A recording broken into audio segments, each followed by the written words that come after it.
Good morning, welcome to Hitech classes. Myself Shilpa Goyal. आज आपके लिए लेके आए हैं level of management class +2 business 1.3। आपका टॉपिक है level of management. Level of management को समझने से पहले हम समझेंगे कि हमारी कंपनी है, कंपनी के अंदर जो मैनेजर्स होते हैं उनको भी दो कैटेगरीज के अंदर हम क्या करते हैं बेटा, डिवाइड करते हैं। एक आते हैं जितने भी मेंबर्स हैं, एक ऑर्गेनाइजेशन के अंदर जितने भी मेंबर्स वर्क करते हैं उन्हें टू कैटेगरीज के अंदर डिवाइड किया जाता है। First of all managerial level और दूसरा होता है non managerial level. Managerial level वो लेवल होता है जिसके अंदर पर्सन किसी न किसी पोस्ट पे वर्क करता है और उसके नीचे क्या होते हैं, सबऑर्डिनेट्स होते हैं। और नॉन मैनेजरियल मेंबर्स होता है जिसके नीचे कोई भी वर्कर नहीं होता, वो खुद एज ए क्या होते हैं, वर्कर होते हैं, वो किसी पोस्ट पर नहीं होते, उसे नॉन मैनेजरियल मेंबर्स कहा जाता है। बात आती है लेवल ऑफ मैनेजमेंट की, तो ये कौन सा लेवल है? सबसे पहले इसे कहेंगे हम मैनेजरियल लेवल। मैनेजरियल लेवल का मतलब है कि इसके अंदर आपके नीचे कोई ना कोई सबऑर्डिनेट होगा जिसे आप गाइड करेंगे, इंस्ट्रक्शंस देंगे, जो आपके अकॉर्डिंग क्या करेगा, वर्क करेगा। तो हमारे मैनेजरियल लेवल को हम डिवाइड करते हैं 3 कैटेगरीज के अंदर। तो लेवल ऑफ मैनेजमेंट कितने टाइप्स का होता है? 3 टाइप्स का। Top level, middle level, lower level. Clear बेटा? Top level, middle level, lower level.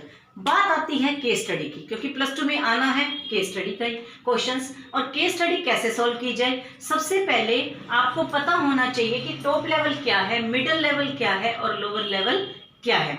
तो सबसे पहले टॉप लेवल। टॉप लेवल क्या कहता है कि आपको अगर एक क्वेश्चन दिया गया है कि your father is working in a office at A post of chief engineer, ठीक, या सीईओ या जनरल मैनेजर, तो आपको आइडेंटिफाई करना है कि वो किस लेवल पे है। देन राइट इट्स फंक्शन, तो उसके फंक्शंस को राइट करना है। तो सबसे पहले आपको पता होना चाहिए कि टॉप लेवल में क्या कौन कौन से पर्सन्स आते हैं। सबसे पहले टॉप लेवल में आता है सीईओ, जनरल मैनेजर, ठीक, बोर्ड ऑफ डायरेक्टर्स जितने भी होते हैं हमारे, ठीक है, क्लियर बेटा? CEO, chief executive officer, GM, general manager, board of director, MD, managing director, ये सारे हमारे किस में आते हैं? टॉप लेवल में। अगर आपकी फैमिली का कोई भी मेंबर इस पोस्ट पे काम कर रहा है तो केस स्टडी बिल्कुल आपकी सॉल्व हो जाएगी इजीली। तो वो कौन सा लेवल होगा आपका? Top level. आपको इजीली पता चल जाएगा कि अगर इस लेवल पे अगर आप वर्क कर रहे हो तो वो कौन सा लेवल है? Top level. अब टॉप लेवल जो है वो क्या फंक्शन परफॉर्म करता है? तो सबसे पहले टॉप लेवल करता है डिटरमाइनिंग ऑब्जेक्टिव। देखिए कंपनी जो चलती है इन्हीं से चलती है, बोर्ड ऑफ डायरेक्टर से, सीईओ से, जनरल मैनेजर, मैनेजिंग डायरेक्टर से। तो सबसे पहले डिटरमाइनिंग ऑब्जेक्टिव, कंपनी अपना ऑब्जेक्टिव सेट करती है कि उसे कितनी सेल्स को इंक्रीज करना है, उसे कौन सा टारगेट है जो अचीव करना है। सबसे पहले अपने ऑब्जेक्टिव को क्या करती है? वो डिटरमाइन करती है। दूसरा डिटरमाइनिंग पॉलिसीज। अगर आपके पास ऑब्जेक्टिव है तो देन आप उसको अचीव करने के लिए क्या करेंगे? पॉलिसीज बनाएंगे।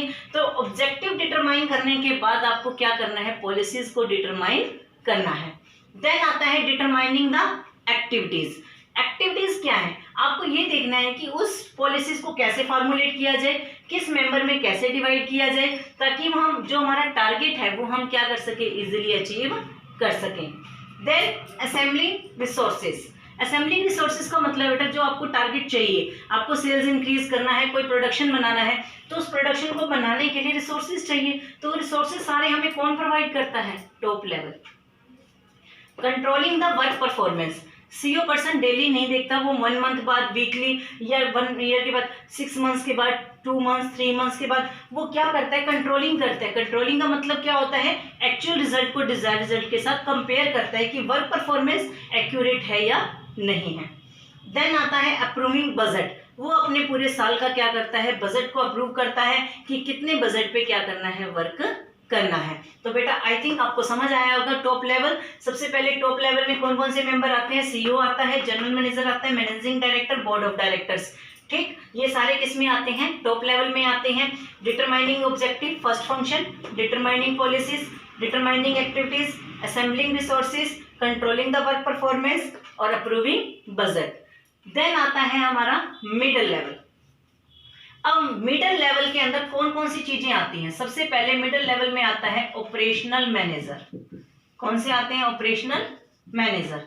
अगर मैं कहती हूँ your father is working in a office as a post of production manager, as a post of finance manager, as a personal manager, तो that is operational. Departmental manager जितने भी हमारे होते हैं वो सारे के सारे किस में आते हैं बेटा, मिडल लेवल पे आते हैं।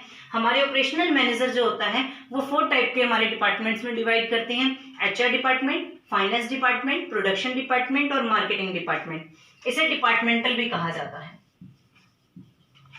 Departmental manager. ठीक है, जो आते हैं वो किस में आते हैं, मिडल लेवल में आते हैं। और मिडल लेवल का फंक्शन क्या है, आपकी केस स्टडी सॉल्व करने के लिए आपको इन चीजों का पता होना चाहिए, तो देन आप उसके फंक्शंस को लिखेंगे। फंक्शंस क्या है, इंटरप्रिटेटिंग पॉलिसीज। सबसे पहले टॉप लेवल क्या बनाता है, पॉलिसीज बनाता है, और जो मिडल लेवल होता है उन टॉप लेवल की बनाई हुई पॉलिसीज को अपनी लाइफ में इंटरप्रिटेट करता है, यानी उन्हें लागू करता है कि किस प्रकार उन पॉलिसीज को यूज करूं कि मेरी कंपनी के चीफ एग्जीक्यूटिव ऑफिसर ने जो टारगेट बनाया है वो ताकि अचीव हो सके, मैं उस टारगेट को क्या कर सकूं, अचीव कर सकूं। देन सेकंड आता है अपॉइंटिंग एम्प्लॉइज। अब एम्प्लॉइज को सीईओ पर्सन अपॉइंट नहीं करता, उसे कौन करता है, जितने भी हमारे ऑपरेशनल मैनेजर्स होते हैं, एचआर डिपार्टमेंट का काम होता है कि वो क्या करता है, एम्प्लॉइज को अपॉइंट करता है।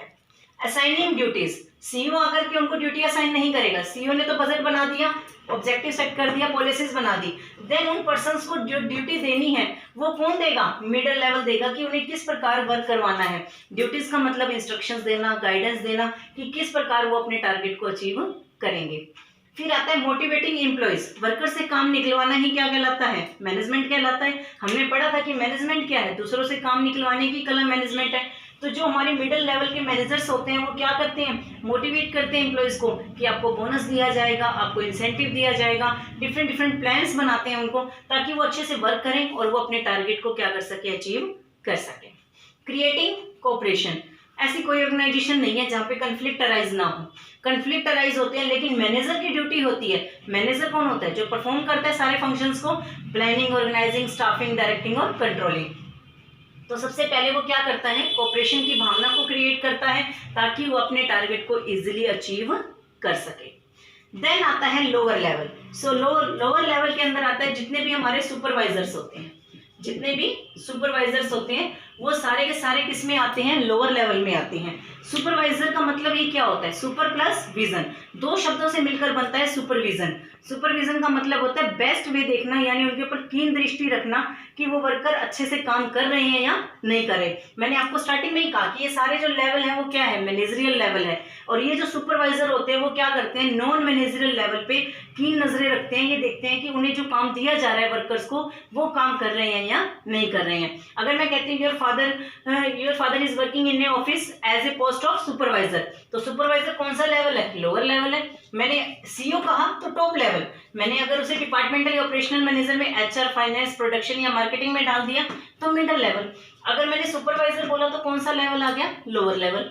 अब उसके फंक्शन क्या है, overseeing efforts of actual workforce. सबसे पहले वो क्या देखते हैं कि वर्कर्स पूरे एफर्ट्स लगा रहे हैं या नहीं लगा रहे हैं, यानी वर्कफोर्स क्या होता है कि काम करने की कितनी क्षमता है उनके अंदर, कि जितने वो 8 आवर्स उन्होंने काम करना है वो 8 आवर्स पूरे एफर्ट्स के साथ काम कर रहे हैं या नहीं कर रहे। Ensuring quality and minimising wastage. Supervisor क्या करता है बेटा, सुपरवाइज करता है वर्कर्स को ताकि वेस्टेज को कम किया जा सके, एफिशिएंसी वर्क किया जा सके। एफिशिएंसी बताया था आपको, सी से कॉस्ट बेनिफिट एनालिसिस को देख के चलता है कि किस प्रकार वो वेस्टेज को मिनिमाइज करे, क्वालिटी को इंक्रीज करे ताकि एफिशिएंसी वर्क हो सके, कॉस्ट कम हो सके और प्रॉफिट ज्यादा हो सके। Maintaining safety standards. सबसे पहले सेफ्टी स्टैंडर्ड्स का मतलब है अगर मशीनरी पे वर्कर काम कर रहा है और कोई मशीन खराब हो जाती है उस मशीन को ठीक करवाना, सेफ्टी, ताकि किसी के साथ मिस हैपनिंग ना हो जाए। पूरी सेफ्टी को मेंटेन करना किसका मेन रोल होता है, सुपरवाइजर का। तो अभी हमने पढ़ा 3 लेवल है हमारे, टॉप लेवल, मिडिल लेवल और लोअर लेवल। अगर आप चाहते हैं कि आपकी केस स्टडी इजीली सॉल्व हो जाए तो केस स्टडी के लिए हम आपके लिए लेके आए हैं विद ट्रिक्स इसके साथ कि आपको कैसे पता चलेगा कि लेवल ऑफ मैनेजमेंट की किस प्रकार की केस स्टडी को कैसे सॉल्व किया जाएगा विद द हेल्प ऑफ जो हमने आपको दिए हैं ट्रिक्स, उस ट्रिक से ही आप सॉल्व कर सकते हैं। और देन आपको फंक्शंस उसके राइट करने हैं, आपके कहीं भी मार्क्स नहीं कटेंगे, I promise to you. And I hope आपको वीडियो समझ आई होगी, तो लाइक कीजिएगा, शेयर कीजिएगा और चैनल को सब्सक्राइब कीजिएगा। Thank you.